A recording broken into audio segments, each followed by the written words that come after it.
the explosion of events that became the French Revolution. The French Revolution is this extraordinary moment when people began to believe that you could actually recreate almost everything in a society, that you could not only change the politics, the institutions, but you could change human nature itself through political action. The French Revolution really does constitute the crossroads of the modern world where everything begins to turn in a different direction. The revolution saw a feudal land turn its back on aristocratic tradition and chart a violent new course for the future.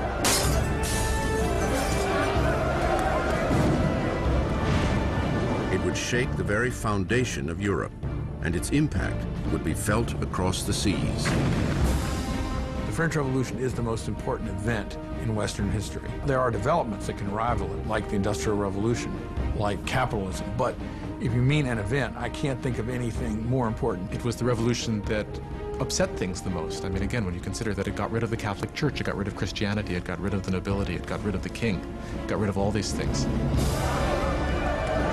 The French Revolution would bring bread to the poor, democracy to France, and would establish a whole new order of society. But progress would come at a price. It was really a moment of extraordinary hope, extraordinary ambition, and then it turned into this most horrific tragedy.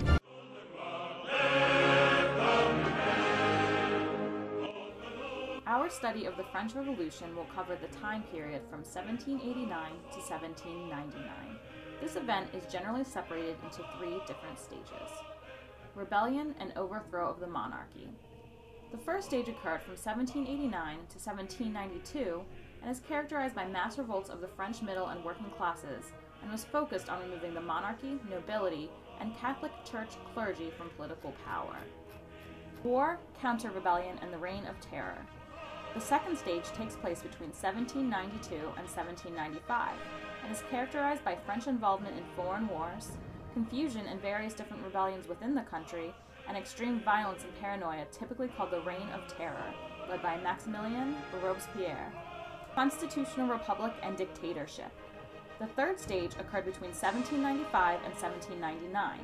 This period saw the continuing evolution of the French constitutional republic, as well as the rise to power of the future dictator Napoleon Bonaparte. The French Revolution, like most of the conflicts we have studied, did not occur overnight. One of the most important catalysts was the success of the United States in overthrowing the colonial rule of Great Britain. Though this revolution was between Britain and its colonies, the French military lent significant aid to the colonial army and assisted the colonies in becoming the first Western democratic nation in history. Within France itself, the citizenry suffered from food shortages caused by droughts and poor transportation mechanisms of food into the cities, and an extremely high national debt that many perceived to be caused by the lavish spending habits of the much disliked King Louis XVI and his wife, Marie Antoinette.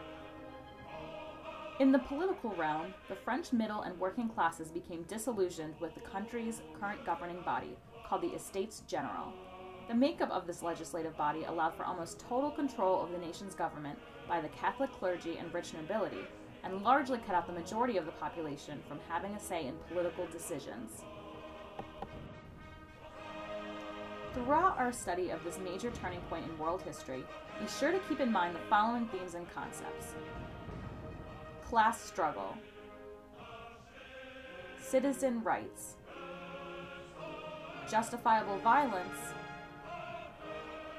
and symbolism and propaganda.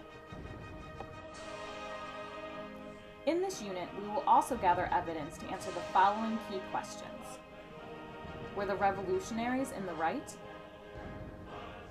Was France better or worse after the revolution?